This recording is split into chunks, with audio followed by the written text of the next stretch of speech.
Un plat ovale? Je cherche un plat ovale. J'en ai un, il est trop petit. Je ne sais pas où aller en acheter. Ouais.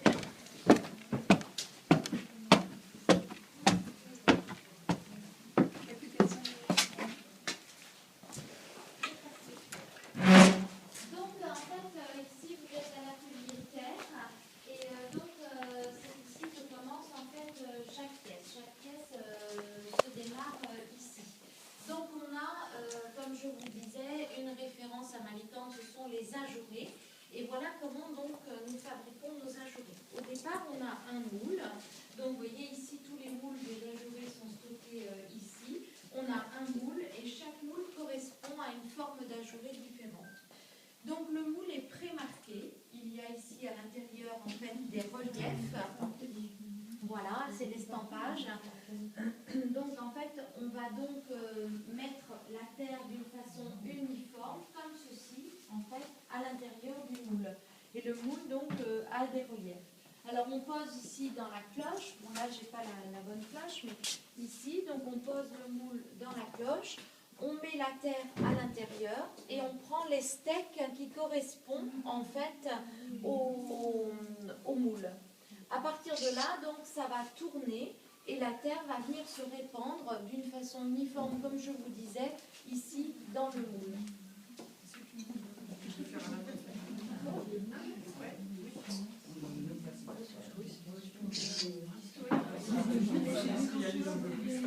On laisse la pièce ici sur le séchoir et avec la rétraction de la terre, on va pouvoir démouler. Au bout de 24 heures, on va pouvoir facilement démouler et obtenir ainsi donc la pièce en terre crue.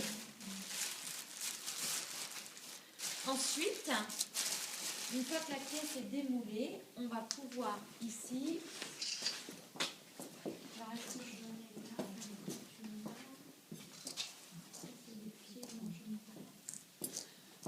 Donc on va venir ici, on appose à l'envers la pièce sur une tournette et on va avec un scalpel, alors je vais vous montrer, découper avec le scalpel en fait. Voilà.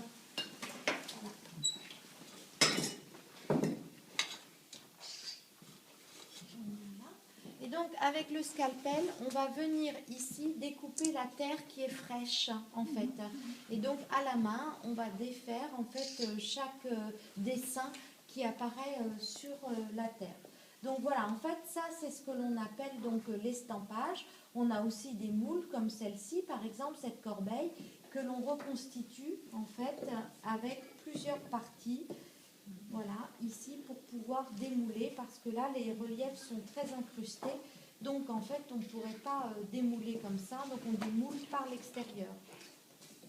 Et là les trous sont déjà faits ou pas encore? Parce que là comme c'est très épais. Non. Non, quand même pas, il faut quand même... marquer, juste marquer. Voilà.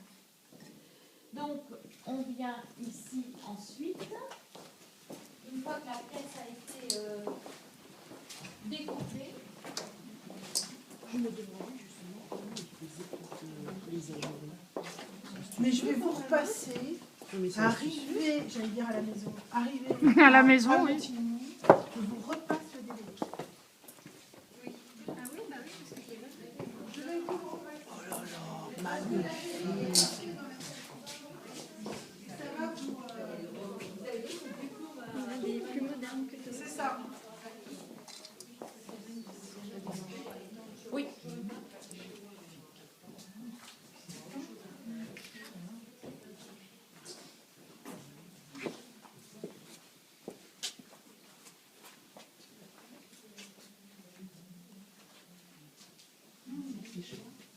Oui. Non, non, du tout, madame.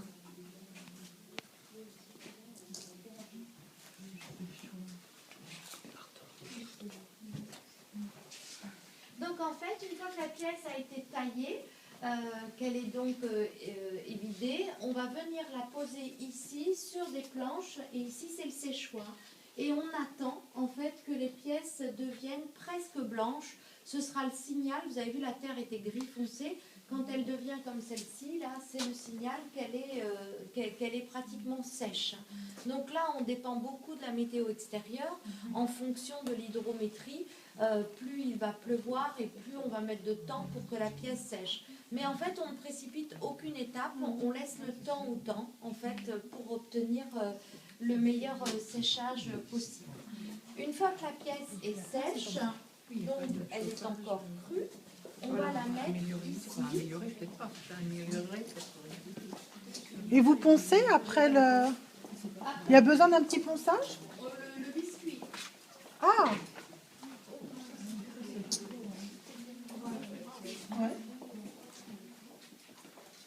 Donc on a ici un four justement de cru. Mesdames.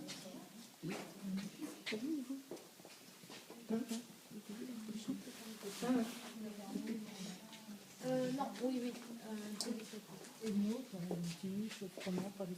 Bah, au fond aussi. Hein.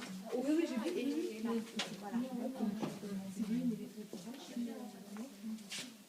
Donc, Il a 5 plaques chauffées. on vous attend. Donc, je vais vous laisser passer devant le four. Là, on a un four qui est monté de cru, en fait, et tant qu'il n'est pas plein, on ne va pas le lancer en cuisson. Donc, ce four va monter à 1020 degrés sur 24 heures. Donc, en fait, quand on met les pièces, bien sûr, il est froid, il va monter en puissance, il va rester à peu près 1 heure à 1020 degrés. Et ensuite, il va commencer déjà à redescendre et pour qu'on puisse à moins de 200 degrés ouvrir et récupérer les pièces. Donc, vous allez voir, on construit les pièces en fonction de ce que l'on a à cuire. Donc, on a des étagères ici qui sont donc en matière réfractaire et on a des piliers. Et en fonction de ce que l'on va faire cuire, on va mettre des plus ou moins grands piliers.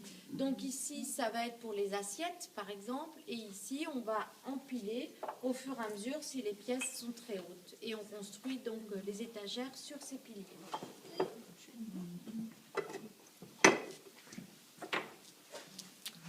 Tout le monde a vu?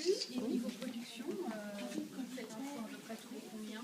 Ah, on fait un four tous les soirs, du lundi au vendredi. Du lundi au jeudi. Et donc, on arrête le vendredi. Projet pour l'année prochaine. On va l'acheter, tu vas partir à pied. Vous voyez, vous êtes filmé. Alors, je vous ramène ça. Le pourcentage de déchets, c'est un film. Hein?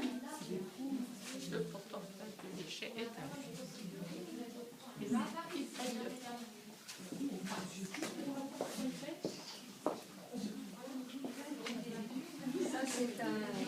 C'est un céramiste qui a fait ses pièces ici pour exposer. Qui a exposé à... Ah, ben ça c'est du brut. D'accord.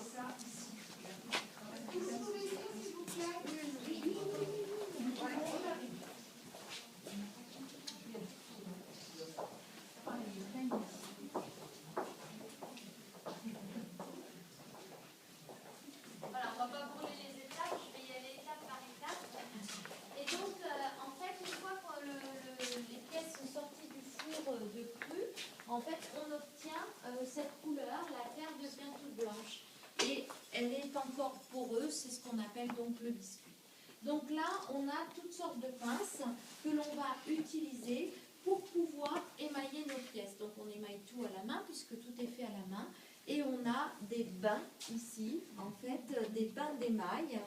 Alors, je vais ouvrir pour que vous voyez. C'est comme chez nous, en plus grand. Oui, il y a une grande cuillère quand même. Hein. Il y a Beaucoup pas la plus spatule. grand, hein. Ah oui, La taille de la spatule là-bas. Oui. Donc, on passe Chacun a sa couleur. énormément en fait, fait pour obtenir un liquide homogène. Et avec la pince, puisqu'il là il ne va plus falloir de marque de doigt du tout, avec la pince, on va donc prendre ici et baigner la pièce et on laisse 3 secondes et on ressort. Aussitôt, l'émail va sécher. Dans la seconde qui suit, l'émail va sécher et va laisser sur la pièce une pellicule blanche qui va être donc l'émail cru. C'est ce qu'on voit ici sur les fruits. Donc là, les fruits sont émaillés. Vous voyez, on voit la différence de couleur. Les fruits sont émaillés et en effet, là, il faut donc reprendre tout avec un petit ustensile qui doit être là. Exactement. On va Là, donc, c'est fort des avec choses. cet ustensile-là, repasser sur l'ensemble de la pièce pour enlever toutes les Ah ben oui. coulures et puis peut-être les traces de doigts s'il y en a. Et là, elles sont prêtes à cuire. En fait, il n'y a plus du tout de traces dessus. Le moindre petit trou, un grain de poussière qui se pose dessus, et là, il va apparaître au niveau de la cuisson une fois plus gros.